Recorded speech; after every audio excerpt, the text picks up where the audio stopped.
Welcome to the Chico Creates podcast, where we interview local artists, musicians, and makers from here in Chico, California. I'm your host, Kira Barsodi, and with me today is Sarah Adams. Sarah is the owner of Chico Chai, making spiced teas for coffee houses and natural food stores since 2004. Her newest baby is Chico Chaihouse, the embodiment of her vision for connecting our community over cups of tea. Welcome. Thank you. Yeah, glad to have you. Fun already. Good.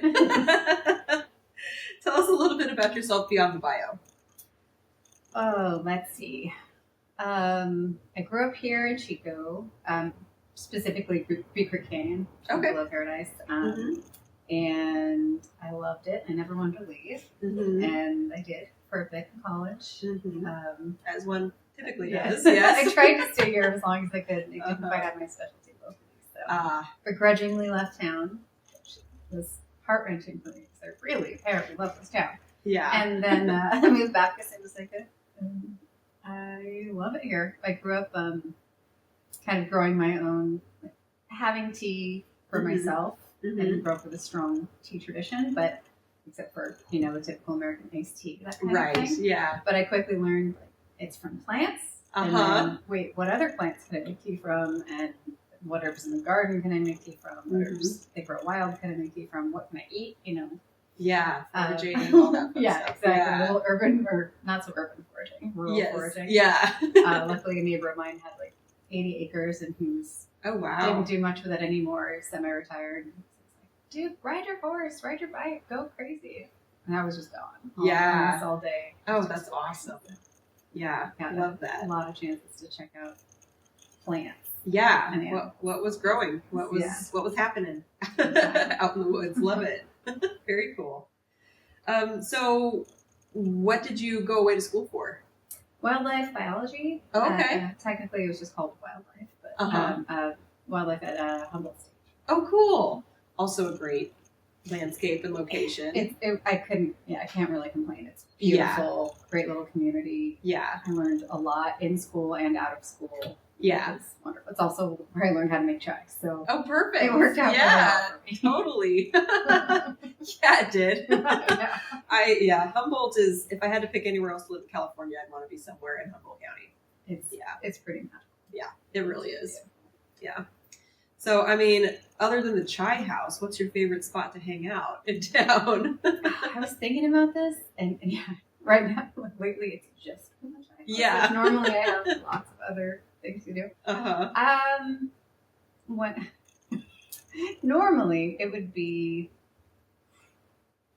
Man, I had a good answer for this. It just changes so often. Yeah. My favorite spot right now is just in the yard area by the creek in my backyard. Honestly, in the past, I would have said Duffy's 100%, and Naked Lounge 100%, and I was split my time mainly between those two places. Yep. But once one closes, head over to the other. Exactly. Yeah. You have another routine. Yep. But now I have a daughter, and I like to go to bed early. Yes. And I like to get up early, so my scene's changed a bit. Yep. The chai house fits in nicely with that, of course. Yeah. And so it's just getting up early and sitting by the creek and having a cup of tea. It's probably my favorite thing. I love that. So were you ever a coffee drinker? I tried to be because it was really cool in the 90s when I was in high school. And we were just discovering iced coffee. It was a whole exciting thing. Cafe Mondo and Cafe Sienna, of course. But I found it made me really jittery, and I couldn't concentrate in Spanish class afterwards. Yeah. I couldn't figure it out. Yeah. For a while. Why can't I concentrate? Why can't I learn? So I had way too much energy. My energy level's already naturally a little high, so any higher than that was too much. Yeah. I really love the taste of it. Yeah. I love coffee. It doesn't love me that much. So Yeah. I take it in small doses. But tea is perfect. It's the perfect balance of between the L-theanine and the calming energy and the caffeine. It's great for me. Yeah. Luckily, I love it. It works out well. Well, and what I particularly like about tea is there's a huge variety. Totally. Of what you like, taste variety, the way it interacts with your body variety. There's a lot you can do with it. Yeah. 100%. Yeah. It's very caffeine cool. levels, the flavors. Right. Yes. So many things. Yeah. The cyclic nature of it is just you steep You pour, you steep, you pour, and eventually you kind of drop into it.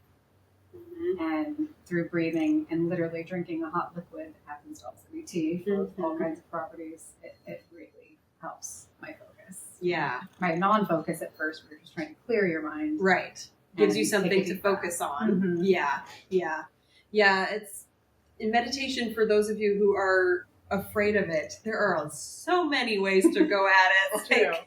You do not just have to sit there and clear your mind. That's very difficult. No. Do a guided meditation. Stare at a candle. Put on some music. You can do we as Americans have a really difficult time sitting with our own thoughts, and that's the goal. Is just to quiet down. It's tough. It is. But there's lots of ways to get at it. It's true. Yeah, I didn't think about that being a viable option for a long time. It was really introduced to me, and somebody, we actually sat down and did it every day for a week. Yeah, and I was amazed. Yeah. Now I understand why people like meditating. Yes. Once you find what works for you in your life. Yeah. It works so well. I understand the calm and the focus. Yeah. It's just couldn't make it work. Or yoga was the closest I've ever come to it. It's still pretty great for me, but it still doesn't have the exact same focus. And I couldn't do by myself in the same way. If I was in a class, right, a teacher was usually really good at grounding you're grounded, make sure you're staying in the moment. And then you don't have to count or keep track of timing. That's all on them to do for you. Yeah. Exactly. Yeah.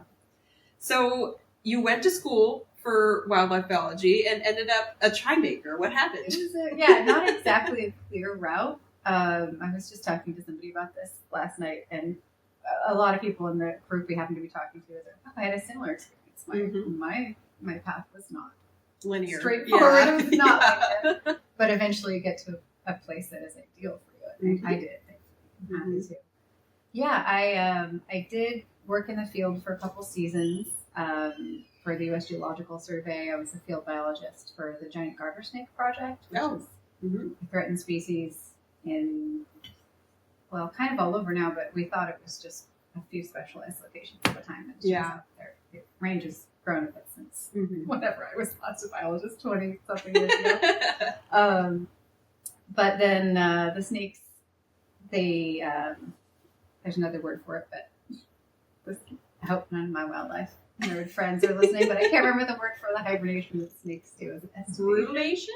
It's estivation? Estivation? It's where, basically it's not a true hibernation. But okay. They go underground for the winter because they're ectothermic and they can't survive the cold. So during that time we can't do much. Yeah. They're just essentially asleep. Right. So we have, as field biologists, not being the upper level biologists, we didn't have anything to analyze, so we just sent us home. So we were unemployed for 6 months out of the year, basically. So during one of those times, I had been making chai for at least a few years at that point. I really loved it. I loved it being part of my life. And anytime I had a spare moment, I'm just all over the place timeline-wise, but at this point I was back in Chico, and I was able to commute to Palouse National Wildlife Refuge, and at one point I was in Natomas, but it was close enough that I could live in Chico. And I was so happy to be back. Yeah. I didn't care about an hour plus commute.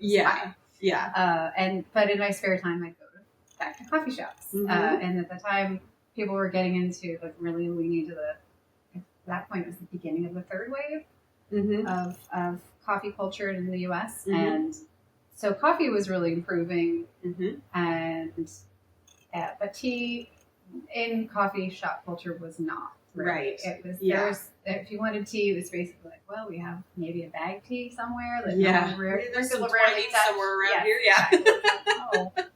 Well, it's not the same care that you just made that cappuccino with. Okay, I guess this is fine. And it wasn't as interesting or good. And the chai was something else too. It was literally a syrup, but with a little bit of spice. And some people really love it, and it's great. But I was really into fresh homemade chai at that point. So I couldn't go back to that. And so I just thought, I don't really have a lot of time to make chai anymore.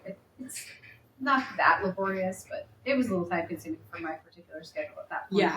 And any moment I had, I was hanging out with my friends at the coffee shop. So it's maybe I'm not the only one that doesn't have the time to make fresh chai. Maybe I'm not the only one who would want it. So, and I had like the crazy idea of starting a chai company, which it did not sound. I just graduated and just got a job that was, on a career path. Basically. Yes, I was going to next be like crew chief and slowly move up the ranks. I didn't. So I sort of dropped out. I used that hibernation period, estivation period, to decide. Okay, this is going to make or break it. If it doesn't work, I'll try the business. If it doesn't work out, I will just go back to work. I have a job already. Yep. They're waiting for me, and if it works out well, great, and I'll put in my notice. And it took me a long time to plan it and plan the finances and really get the recipe dialed in. But in the end, I decided I had enough faith in it. It definitely wasn't making me any money yet. Yes, Nowhere near turning a profit, but I felt like I had a solid enough foundation that I had enough faith. I didn't go back. I emailed my crew chief. Sorry, Lisa, I'm going to start a tea company. And I thought she would come back with like you're insane. What are you doing with your career and your life? But she was like, good for you. I'm proud of you. That's awesome. I was shocked, but it was great. Yeah. No, that's very cool. And so tell me about that first cup of chai. What introduced you to chai? Why did you fall in love with chai? I had loved tea for a long time, so that was my go-to whenever I would go anywhere as I order a cup of some kind of tea. And I don't remember how I ordered it, but I do remember ordering chai at some point at Cafe Mondo, which is now Mondo's Cafe, but in its old location. And I was like, oh, it's tea, I guess. See what it is. And they made it for me, and I was like, I'm sorry, what is it? What is this? Yeah. I ordered a tea, and they're like, it's a tea. Yeah. What? And my mind was pretty blown at that point. It was like a mass-produced chai, but it was organ chai, which at the time was huge, but in that stage was just still growing and hadn't been sold off and recipe changed. So it was a little. I have to imagine it was a little more fresh than it is now. It's a little different. It's made differently, but so I was blown away by whatever. I was like, what are the ingredients? What is this made of? How did they make it? And it didn't really tell the full recipe, and the barista was confused. Right. So they didn't. They were like knew all about coffee, but at that point did not know about cheese. So and there was no Google.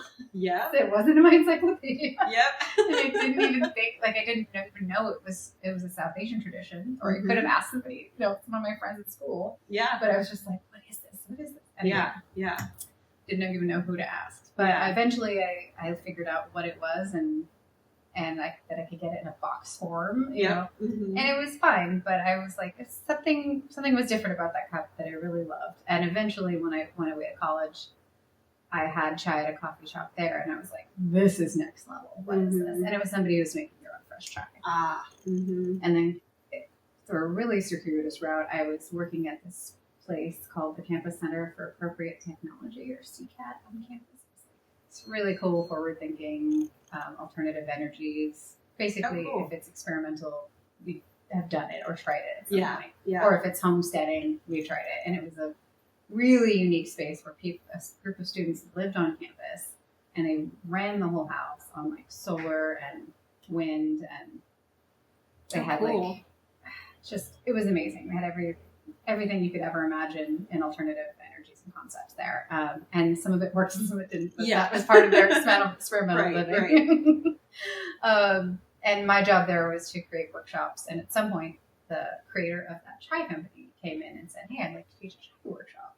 Oh, cool. And I was so excited. Yeah. So I was like, he's going to give us this recipe. We're going to learn how to make it. He didn't. He told us, wonderful man. He was really cool. But he just told us the concept, which is really all we needed to know about. Like, okay, you're going to hold the box of cloves, and you're going to hold the box of cinnamon, and then add some in. We were just basically making a communal pot of chai. Yeah. And I was like, how much? Said, it's up to you. Yeah. And we were like, I'm going to mess it up. Yeah. You're not going to mess it up. It's going to be great in the end.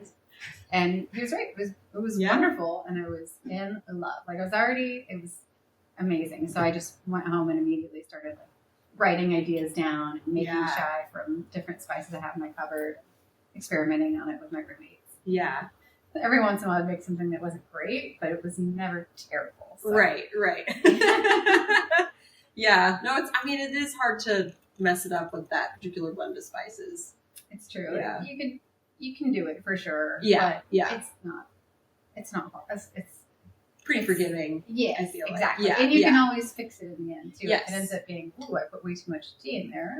Balance it out with a little milk. Yeah. You'll be fine. Mm-hmm. Mm-hmm. That sort of thing. So you can almost always fix it, and I've messed up a lot of times. Yeah. Just made something that wasn't quite what I had in mind. Yes. Yeah. But it was, usually. Yeah. So that's how I got to chai. That's how I fell in love with it, and I couldn't stop drinking it after that point. I really loved it, and just the one that he made. His name was Josiah, and he had this great little company, and he was just him. And then that's exactly what I decided to do. In the end. And I called him back and I was like, "Hey, remember me from your class years ago? I'm going to start my own chai company." Yeah. He's still nice enough to give me some advice. Awesome.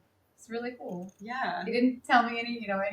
Trade didn't give secrets, you any, insider. He just gave me an idea what to expect, and it helped a lot. Yeah, that's good. I'm forever grateful for that. Yeah, for sure.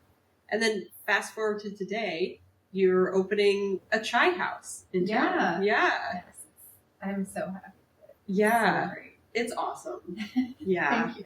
Yeah, all the staff there know my son's name. He gets a matcha cookie every time we go in. So I'm like, you don't need any more caffeine or energy, but you can have a matcha cookie. It's fine. Okay. Yes, those are so good. Yes, they are. Yeah. Oh my gosh, and I've got to figure out. So my husband and I are vegan, and cinnamon rolls are something we miss, and we love the vegans. We're not even talking about chai. We're just talking about your amazing food options. Hey, they're great too. I can't take the toast is so good. Like, I'll make an exception for pure honey. Oh yeah. And I love the banana bee toast with the bee pollen. Oh yeah. Yeah, and then all my daughter's favorite. Oh, it's so good. And then all the chai of the day is usually what I end up getting. It's such a good vibe in there. Everyone I've brought has been like, "Oh, I like it in here." I'm like, "Yeah." Lovely. It's a great space. Thank you. Yeah. And the kids' corner is a stroke of genius. Oh, thank you. Yeah. My daughter was inspiration for that because, I used to take her to coffee shops and various little cafes. And she didn't really have anywhere to be. So she'd eventually get antsy or uncomfortable or break something or spill something or fall off like one of the higher chairs. Yep. So there weren't a lot of spots to take her that made sense. Yeah. So I thought, well, maybe I'm not the only one. Maybe this is the common thing for parents. So and so it kind of is. And it's easy to have like a corner where they feel comfortable. My daughter makes a beeline for that corner every time we go there, even though she's just drawing on paper. Like nothing. We don't have any like gymnasium or anything. Right. But kids just like it when they can, have their own space. Yeah. Well, and I, taking my son to coffee shops to meet with friends or something always ends up just being managing your kid the whole time. And the chai house is like the only place in town where I can like guaranteed get at least an hour. Right. Where the kids are entertained. I can like have an actual conversation. Yeah. Yeah, especially if another one shows up. Oh, That's great. Yes. Yeah. So perfect. We have a couple parent groups that come in fairly regularly. I haven't heard about when they're coming in. They just all of a sudden show up, and it's like baby takeover, and I love it so much. Yeah, it's the best. Yeah, and all my staff is just like everyone. If you look over, they're all just like staring at the babies. Yeah. So it seems like it's going great. It's going pretty well. Yeah. You expanded your hours. Which is awesome. We did. Yeah, we're open now on the weekends 9 to 4 and weekdays 8 to 2. So we're open every day. Yeah. A little later on weekends, of course. Yeah. People like to sleep in and like to have afternoon tea, which we're just kind of figuring out as we go along. Yeah. I'd love to be open more. We're starting out anyway. We're going to stick with this for a little while. Yeah, for sure.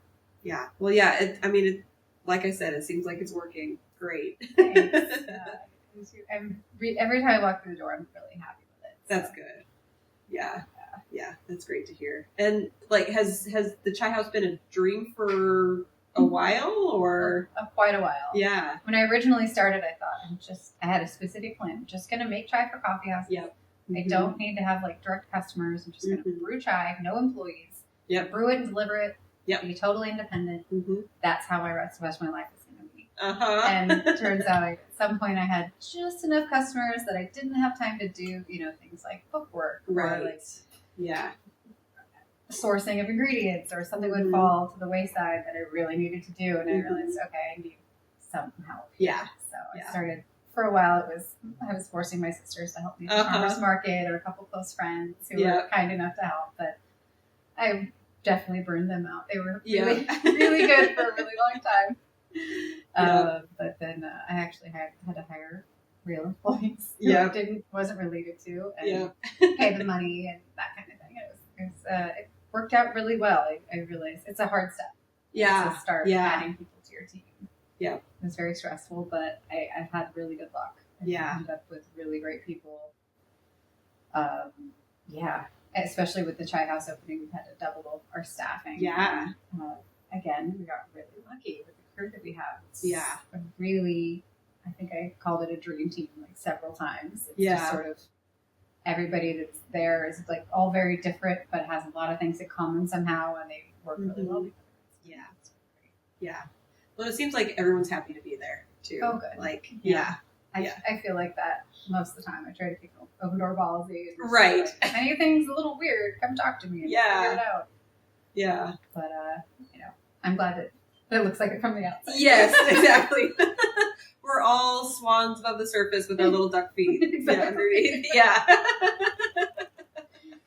I think to finally answer your question, I just realized I didn't. I got started on the idea of a tea house probably in 2009, 2008, something like that. And I thought, yes, I had a clear vision. I'm glad I didn't start then, because I really didn't know what I was doing at all. Like, at all. Like, I was still learning. It's not like I was all figured out, but I really didn't know then. Yeah. And then in 2020, 2018, 2019, somewhere in there, I started looking for another place to be, because we were running out of space. We started looking for larger space because we had outgrown our production, storage, all of that stuff, just on the manufacturing side, without even the idea of having a chai house. Yeah. And then we realized, we could get a larger space that could include a small retail. We'd planned for, we spent a long time, I could say it was mostly me. Yeah. But I had a couple of key staff members that were emotionally involved in it. Very helpful. Yes. And then 2020 happened. We had signed the lease. We had the plans. We had the contract all figured out.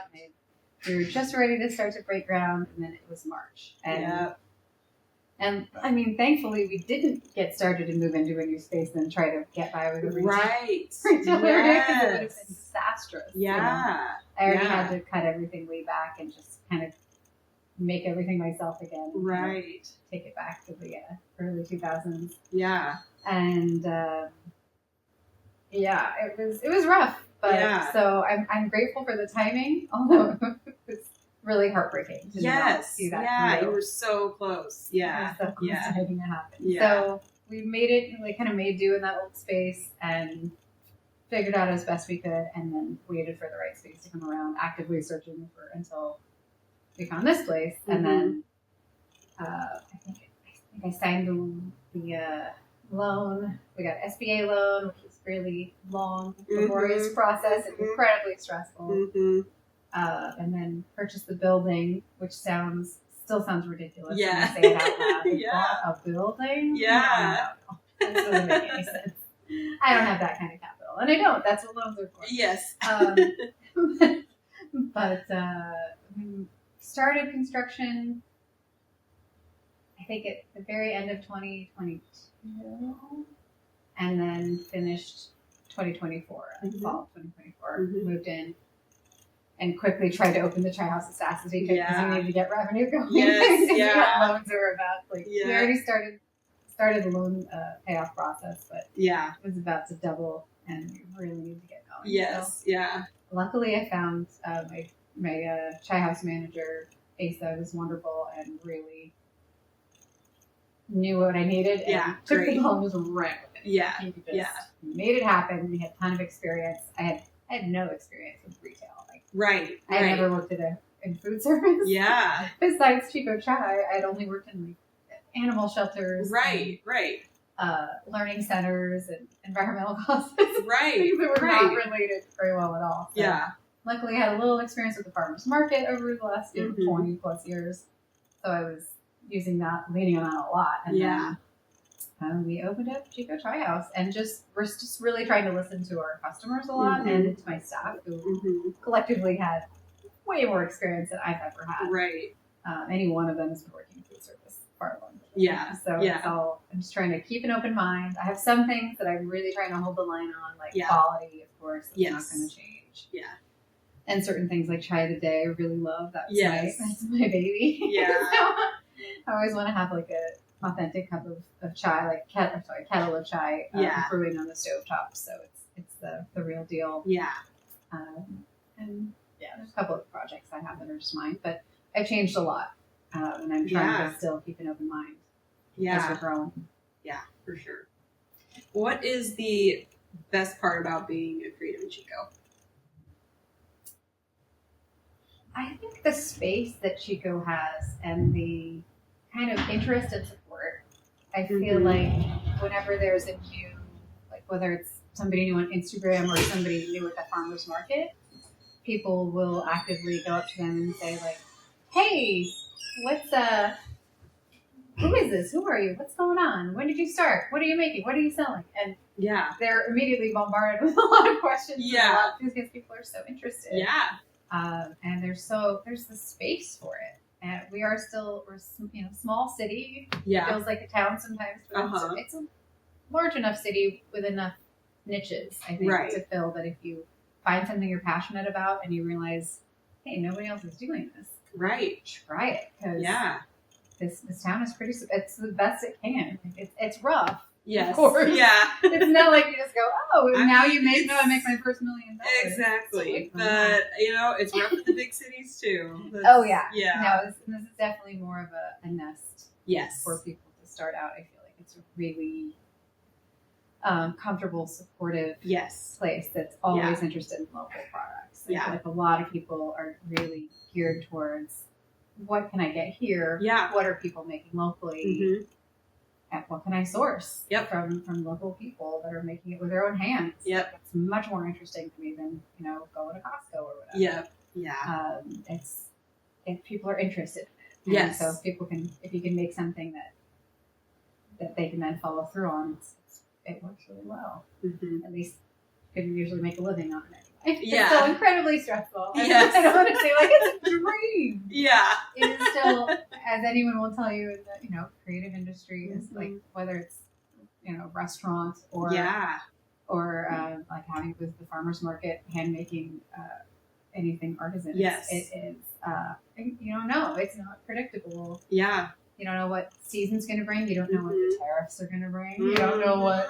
Sourcing is a whole nother. Yeah. Yeah. I left my job as a supply chain specialist to be a stay-at-home mom, and I am very glad I'm not in that field right now. That would be in light of everything. Let's talk after this. Oh I'm sure you just love to spend your spare time talking about yes, about my former job. Yeah.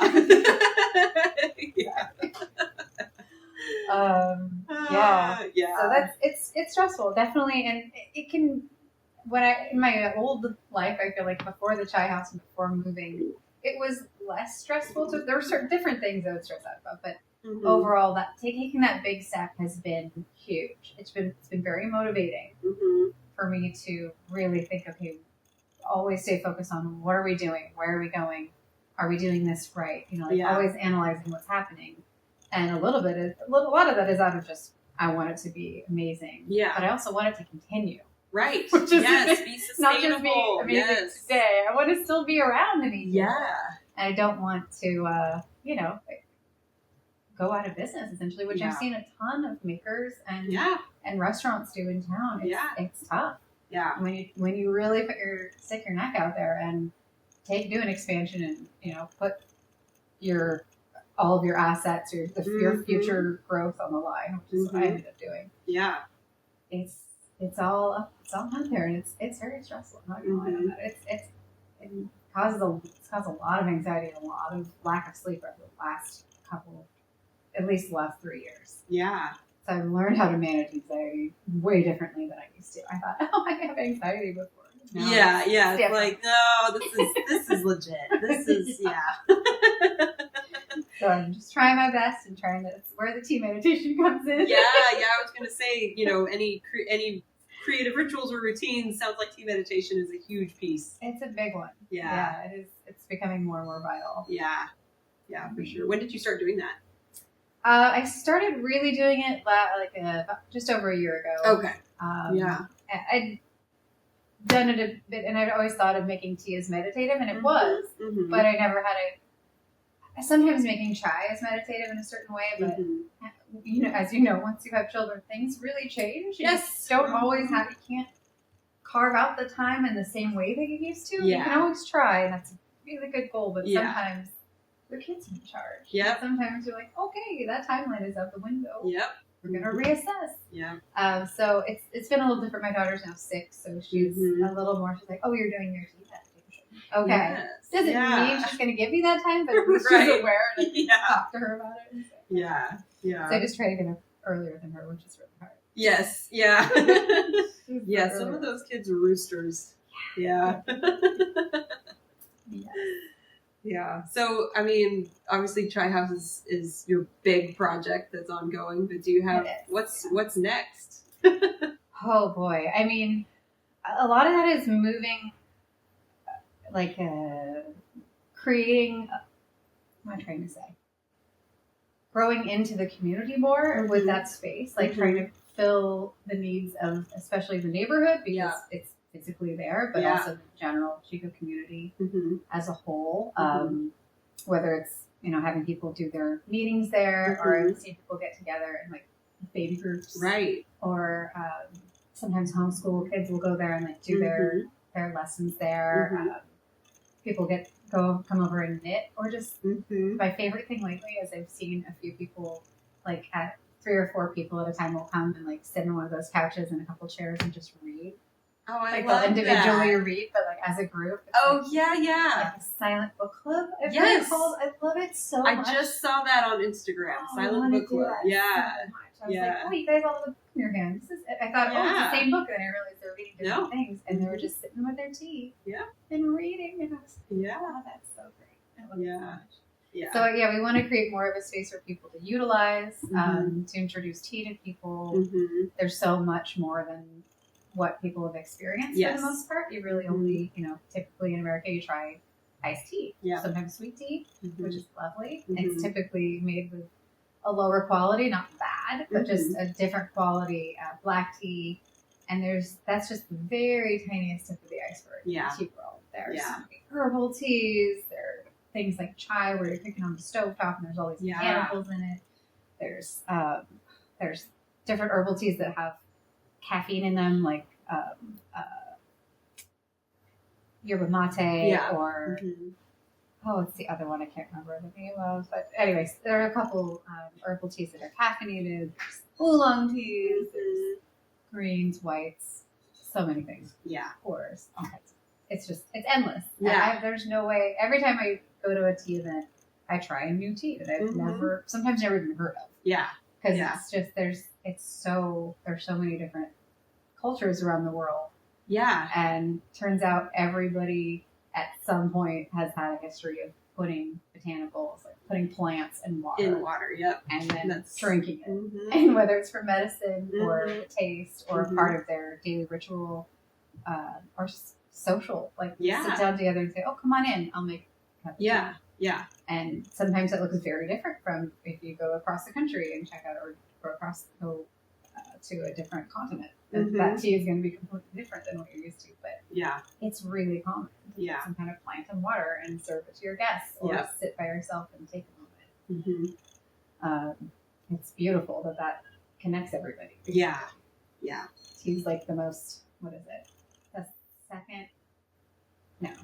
The second most popular beverage in the world. It goes water, Then tea. Coffee. Wait. So water, tea, coffee, Coke. I don't know, but tea is step number 2. It's like Coke and coffee are right next to each other. It's crazy. Americans usually it's a lot higher on the scale. Yes. Coffee is number 1. Yes. Yeah. But globally, it's a different story. Yeah, for sure. And so we just want to introduce more teas to people. Kind of help people realize there's more than what they're aware of. Yeah.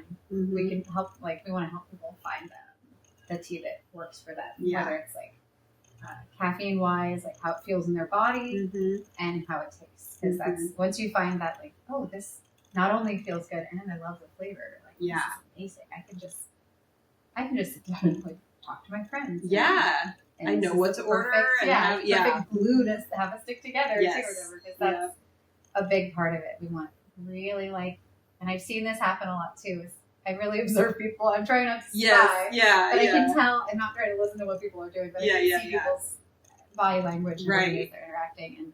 And some of my favorite things to do is certain people bring in a new friend each time they come, and they go, "Okay, tell me about the last 3 months," and they'll catch up, and it's great. Yeah. And other people will come in and meet a neighbor or a friend they haven't talked to in a long time, and talk about what they disagreed about. Oh, interesting. And you can kind of tell their faces look concerned, and they're really adamant about what they're talking about, but they're still talking, right? And they're still looking each other in the eye, right? And they're still, and when they leave, they're still like, "Oh, it's really good to see you, see you again soon." Let's continue this conversation, right? I'm cutting you out of my life. We disagree, which is really easy to do in a digital format.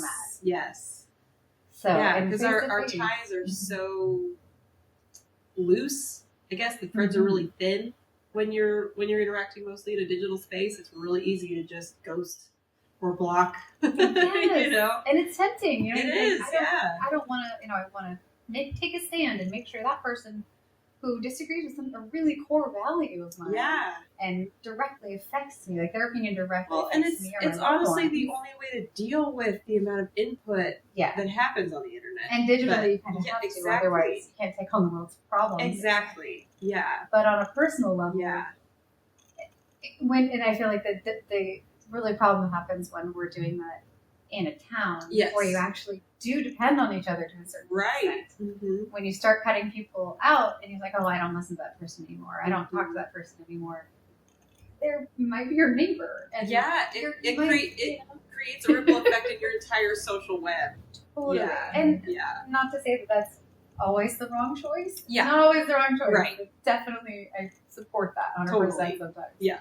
But sometimes that digital detox or situation translates into the real world, and you think, "Oh, well, I don't need to talk to those people anymore. I can just talk to people that I agree with." Yeah. Which is great, and we need that. But sometimes talking to people that you disagree with helps you both understand that you're both humans. And why do they think that? Let's get curious. Why do you? Hopefully, they'll get curious about what you think. Why? Oh, okay, I get why you got to that point. I still don't agree with you. Yeah. But I know you're not a literal monster. Right. And I can see that it's because your kid had an experience, and so you're trying to be protective of your child. And I too am protective of my child. Right. But let's keep talking, and maybe you'll come to some kind of compromise, or maybe you'll keep disagreeing forever, but at least when you see that person and they need help, or vice versa, there's more more to the relationship than this one opinion.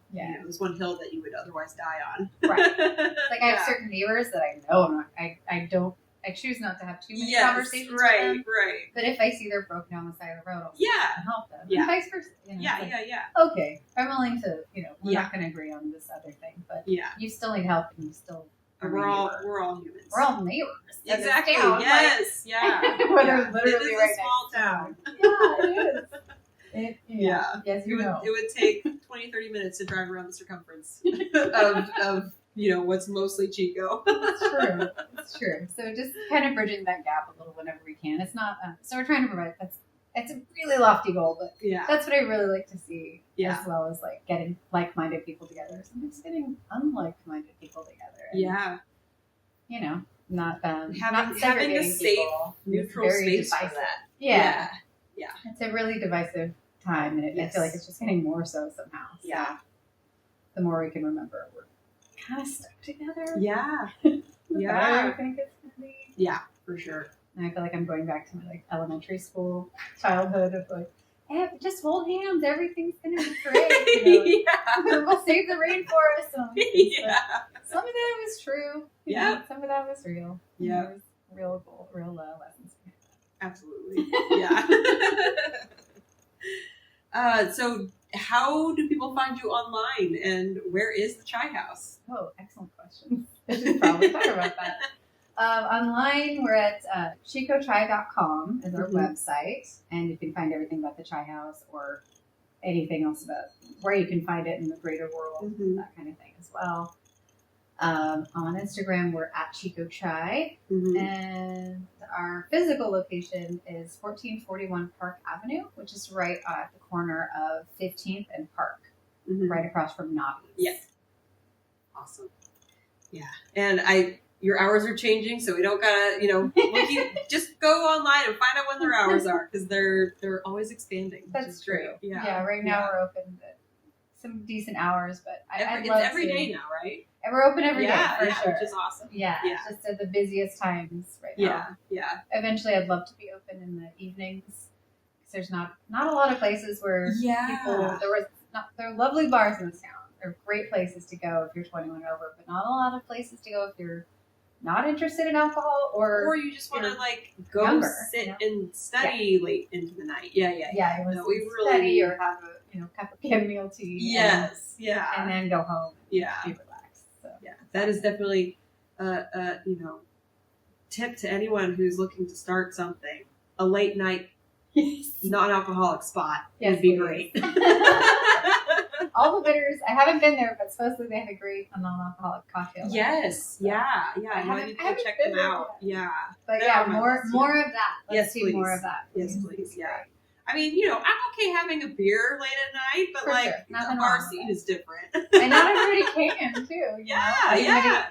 There's a lot of 20-year-olds. Exactly. They can stay up late. Exactly. Yeah, no, we talk about Naked Lounge a lot on this show, just as being an under 21 music venue. Yeah. So great. And back in my day, it was up until midnight. It was the place to go if you were under 21 and, or didn't feel like going to a bar. It was a great place to and now it's like Denny's is your only option. And I totally understand why. Yes. I totally understand why everything's not open later, but I'm hoping eventually we can do that too. Yeah, I think there's room for it. Yeah, we just need someone a night owl with their night owl crew to step up. Exactly. Awesome. Well, thank you so much for being on the show. This was great. It was great having you. Thank you. Yeah. Thanks for having me. Of course. Yeah, good. And with that, we will see you around town. Bye.